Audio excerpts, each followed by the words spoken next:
अस्सलाम वालेकुम रहमतुल्लाहि व बरकातहू। एक और हदीस, हज़रत अबू सईद रज़ियल्लाहु ताला फरमाते हैं कि रसूल अक़दस सल्लल्लाहु अलैहि वसल्लम ने ये हदीस खुद से बयान फरमाई।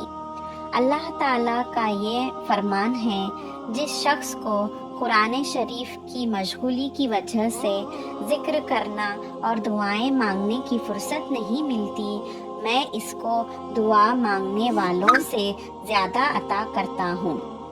और अल्लाह ताला के कलाम को सारे कलामों पर ऐसे ही फजीलत है जैसे खुद अल्लाह ताला को तमाम मखलूक पर फजीलत है। यानी ज़िक्र और दुआ से ज़्यादा अफजल कुरान पढ़ना है।